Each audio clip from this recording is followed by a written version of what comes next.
परमेश्वर को धन्यवाद देते हैं आज की सुबह के लिए। आज का दिन एक बार फिर से प्रभु ने हमें दिया है। आज मंगलवार का दिन है।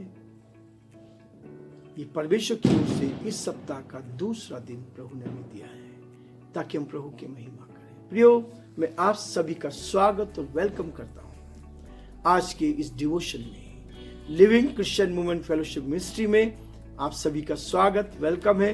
प्रभु आप सबको बहुत आशीष दे और जो सेवा आप में दे रहे हैं, जो सहयोग आप दे रहे हैं, उन सब के लिए मैं दिल की गहराई से आपको धन्यवाद देता हूं। प्रभु आप सबको बहुत आशीष दे और परमेश्वर का हाथ आप पर और आपके पूरे परिवार पर बना रहे। मैंने आपको अनाउंस किया था इस वर्ष के कैलेंडर के लिए, 2024 आने वाले वर्ष के कैलेंडर के लिए कहा था। अभी तक किसी भाई बहन का कोई भी प्रत्युत्तर मेरे पास नहीं आया है। एक बार फिर से मैं आपको रिमाइंड करना चाह रहा हूं, यदि आप चाहते हैं कि आपको ये कैलेंडर दिया जाए तो आप अपना नाम, एड्रेस और फोन नंबर हमें भेज सकते हैं इसी नंबर पर, ताकि आपको बाय पोस्ट ये कैलेंडर भेजा जाए और समय पर आपको 1 तारीख से पहले आप तक ये कैलेंडर पहुंच जाए। प्रभु आपको आशीष देता है, वो हमें आशीष देता है। आप हमारे लिए प्रार्थना करें। हम चाहते हैं कि वर्ष में एक बार क्रिसमस के समय एक छोटा सा क्रिसमस गिफ्ट के रूप में हम अपने श्रोताओं को, अपने सारे उन पाठकों को जो हमारी मैगजीन के मेंबर हैं, उनको एक calendar as a gift, Christmas gift के रूप में हम दे सकें। और इससे हमारा रिश्ता और अधिक मजबूत होता है, ताकि हम एक दूसरे को प्रोत्साहित करते जाएं और पूरे वर्ष भर एक दूसरे के लिए प्रार्थना करें, ताकि हम प्रभु की महिमा करते चले जाएं। प्रियो, परमेश्वर का वचन फिर से हम पढ़ेंगे। पहला कुरिन्थियों का 15 अध्याय उसके 34, 35, 36 और 37 पर लिखा है, धर्म के लिए जाग उठो, पाप ना करो, क्योंकि कितने ऐसे हैं जो परमेश्वर को नहीं जानते। मैं तुम्हें लज्जित करने के लिए कहता हूं। अब कोई यह कहेगा कि मुर्दे किस रीति से जी उठते हैं और कैसी देह के साथ आते हैं। हे निर्बुद्धियों, जो कुछ तू बोता है जब तक वह ना मरे जिलाया नहीं जाता, और जो तू बोता है वह देह नहीं जो उत्पन्न होती है, परंतु निरा दाना है, चाहे गेहूं का हो और चाहे किसी और अनाज का हो। प्रभु इस वचन के पढ़े और सुने जाने पर आशीष दे। हम प्रार्थना करेंगे। प्यारे परमेश्वर, हम आपके हृदय से आभारी हैं सुंदर सुबह के लिए। आज का सुंदर दिन आपने हमें देखने का अवसर दिया ताकि हम आपकी महिमा कर सके। प्यारे परमेश्वर, जब हम इस महीने के अंतिम क्षणों में हैं, प्रार्थना विनती करते हैं पिता परमेश्वर, हमारे सारे भाई बहनों के लिए, हर एक को पिता हम आपके हाथ में सौंपते हैं। पवित्र आत्मा की सामर्थ को भेजते हैं। आपकी सामर्थ, आपकी शक्ति से हम एक एक को आशीर्वाद देते हैं, आशीष मांगते पिता, और प्रार्थना विनती करते हैं प्रभु, हर एक भाई पर, बहन पर, बच्चों पर, परिवारों पर आपकी आशीष चाहते हैं। जो इस आवाज को सुन रहे प्रभु, उनके हृदय को धोकर शुद्ध कर, उनकी आत्मा को शुद्ध कर दे, आपकी सुरक्षा उनको मिली, आपके प्रेम का एहसास उनको दे, और दिन भर नई ताजगी उनको मिली। दिन भर आपके नाम में आगे बढ़ते जाएं, और जो आपकी योजना है, जो आपकी इच्छा है प्रभु, उसको पूरा कर सके। हे दया के धनी और विश्वास के योग्य परमेश्वर, हम आपको धन्यवाद देते हैं हमारे सारे भाई बहनों के लिए। धन्यवाद देते हैं हमारे प्रदेश के लिए प्रभु। जब आने वाली 25 तारीख को प्रभु इलेक्शन होंगे, वोटिंग होंगी पिता परमेश्वर, हम प्रार्थना करते हैं हमारे सारे भाई बहनों को प्रभु, हमारे प्रदेश के लोगों के लिए प्रार्थना करते हैं, अच्छा मन दे, अच्छी बुद्धि दे, अपने दिलो दिमाग से, बुद्धि से प्रभु जी सही कैंडिडेट को चुन सके। प्रभु हम चाहते हैं कि सही निर्णय लेकर हमारे भाई बहन, बच्चे प्रभु, जिनको यह मौका है कि सही सरकार, सही लोग को चुन सके, उनके लिए हम प्रार्थना करते हैं पिता, आप उनसे बोले, बातचीत करें, ताकि जब वो 25 तारीख को पिता परमेश्वर अपने इस मत का इस्तेमाल करते हैं, जो अधिकार हमें हमारे देश ने दिया है कि हम अपने नेताओं को चुन सके, और ये जिम्मेवारी प्रभु आपने हमें दी है। हम चाहते हैं सब कुछ हमारे लोग ईमानदारी से कर सके। उनके लिए प्रभु आप उनके मन को तैयार कर। हम प्रार्थना करते हैं हमारे प्रदेश के मुख्यमंत्री अशोक गहलोत जी के लिए, आपका हाथ उनके साथ बना रहे, आपकी करुणा पर बनी रहे।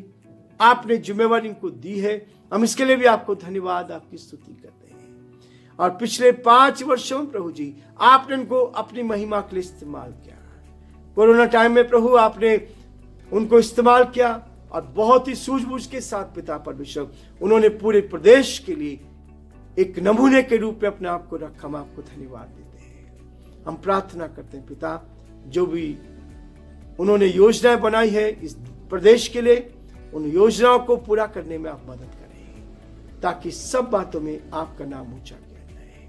हम प्रार्थना विनती करते हैं पिता परमेश्वर, हमारे देश के लिए, देश के प्रधानमंत्री के लिए, राष्ट्रपति के लिए आपने उनको भी जिम्मेवारी दी है। हम प्रार्थना करते हैं प्रभु वो आपके डर में, आपके भय में इस जिम्मेवारी को पूरा कर सके और आपके नाम को महिमा दे। इस देश पर आपकी आशीष चाहते हैं। सारी महिमा, आदर, गौरव प्रभु जी आपको देते हुए इस प्रार्थना को अपने प्रभु, अपने उद्धारकर्ता यीशु के नाम से मांगते हैं, आमीन। सर्वव्याप्त परमेश्वर, सब कुछ का देने वाला परमेश्वर है। हमारे जीवन में उत्तम से उत्तम आशीष को देता है। हमने कल देखा था कि परमेश्वर हमें सबसे उत्तम देना चाहता है। वो हमारे लिए बड़े काम करना चाहता है। वो यहोवा रोई है, वो यहोवा यीरे है, वो यहोवा शालोम है, वो यहोवा राफा है, चंगाई देने वाला परमेश्वर है। भजन संहिता उसका 23 अध्याय उसके 3 पद में लिखा है, वह मेरे जी में जी ले आता है, तूने मेरे सिर पर तेल मिला है। 5 पद में परमेश्वर हमें चंगाई देकर अपनी महिमा के लिए इस्तेमाल करना चाहता है। इसलिए जब प्रभु कहता है कि हम जाग उठे और पाप नहीं करें, पाप से अलग रहे, तब उसकी शांति हमें मिलती है, तब उसकी चंगाई हमें मिलती है। वो हमें चंगाई देता है और अपने हाथों में रखता है, ताकि हम उसकी महिमा का कान बनते चले जाएं। पहला कुरिन्थियों का 15 अध्याय 35 पद में लिखा है, अब कोई ये कहेगा कि मुर्दे किस रीति से जी उठते हैं और कैसी देह के साथ आते हैं। प्रियो, परमेश्वर का वचन कहता है कि जब यीशु मसीह आएगा, जो मुर्दे कब्र में हैं वो जी उठेंगे। अब यहां प्रश्न ही आता है, कई लोग कहेंगे, अब कोई ये कहेगा कि मुर्दे किस रीति से जी उठते हैं। प्रियो, परमेश्वर, परमात्मा, ईश्वर आत्मा है। तो मैंने कहा, जब तक मैं उसके हाथों में जहां कील ठोकी गई थी उंगली डालकर ना देख लो, वो भाला जो पसली में मारा गया था वहां अपना हाथ डालकर ना देख लो, तब तक विश्वास नहीं करो। सारे चेले अंदर थे और यीशु मसीह क्योंकि आत्मा में था, द्वार बंद होते हुए भी अंदर पहुंच गया। इसलिए ये होगी वो देह जो जिसका वर्णन यहां पर पौलुस कर रहा है। आज हम दूसरा नाम, 5वां नाम देखना चाहेंगे, यहोवा सिदकीन। बात को कहता है यहोवा जो धार्मिकता है, यहोवा राफा चंगाई देने वाला है, यहोवा शालोम शांति देने वाला है, यहोवा यीरे उपाय करने वाला है। धार्मिकता का स्रोत है। वह मेरे जी में जी ले आता है, तो मेरे सिर पर तेल मलता है। आज फिर से वो कहता है यिर्मयाह उसके 23 में और उसके 5 और 6 में, यहोवा सिद्किय्यू, वास्तव में वो मुझे और आपको धार्मिक बनाता है। धर्म के मार्गों में वह अपने नाम के निमित्त मेरी अगुवाई करता है।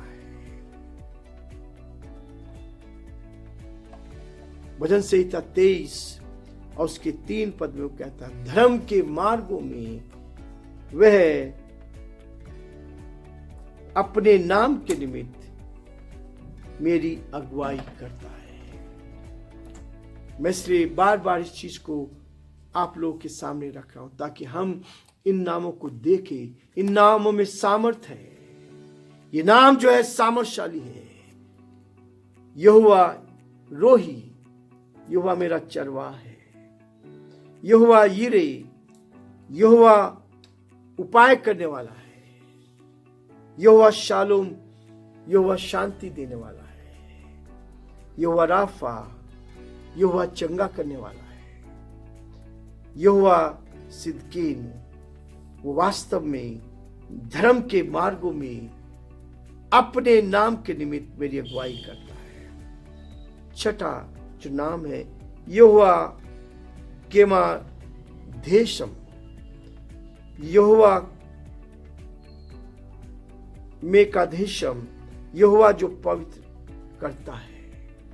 ये लव्य व्यवस्था उसके 20 अध्याय और उसके 8 पद में इस बात को परमेश्वर का वचन कहता है, धर्म के मार्ग में वह मेरी अगुवाई करता है। धर्म के मार्ग में वह मेरी अगुवाई करने वाला है।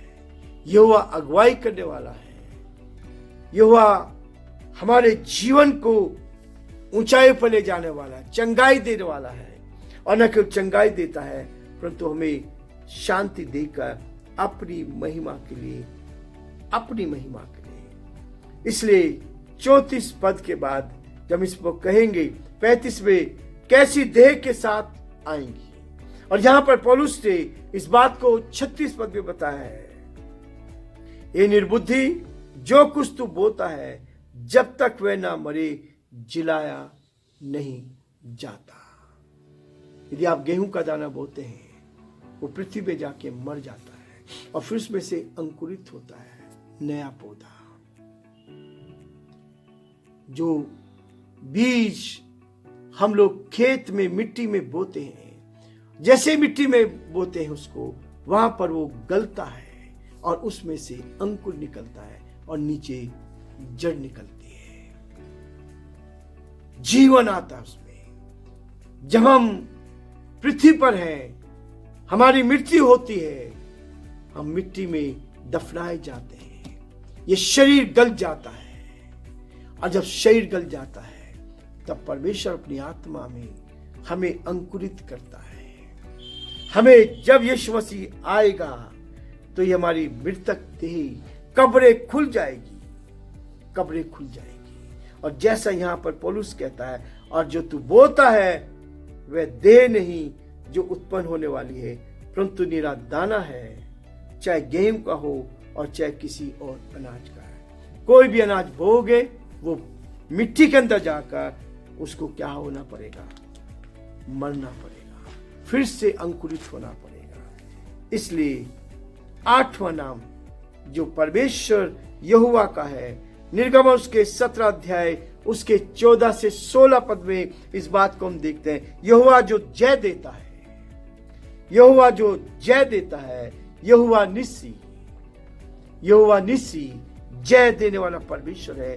घोर अंधकार से भरी तराई में वो मेरी अगुवाई करता है। भजन संहिता पद 4 में बताएगा, 23 के 4 में। और परमेश्वर का वचन इसी बात के लिए कहता है, आखिरी नाम यहोवा शामा, यहोवा शामा, यहोवा अपनी उपस्थिति प्रदान करता है। इसलिए परमेश्वर आपके साथ रहता है, परमेश्वर जय देने वाला है, परमेश्वर हमारी रक्षा करने वाला है। परमेश्वर हमको अपनी निकटता में लेता है ताकि हम आगे बढ़कर परमेश्वर की महिमा करते चले जाएं। प्रभु आप सबको बहुत आशीष दे। आज हम यहीं रुकेंगे और कल फिर से आगे बढ़ेंगे ताकि परमेश्वर हमें और अधिक आशीष दे और हम आगे बढ़कर प्रभु की महिमा करते चले जाएं।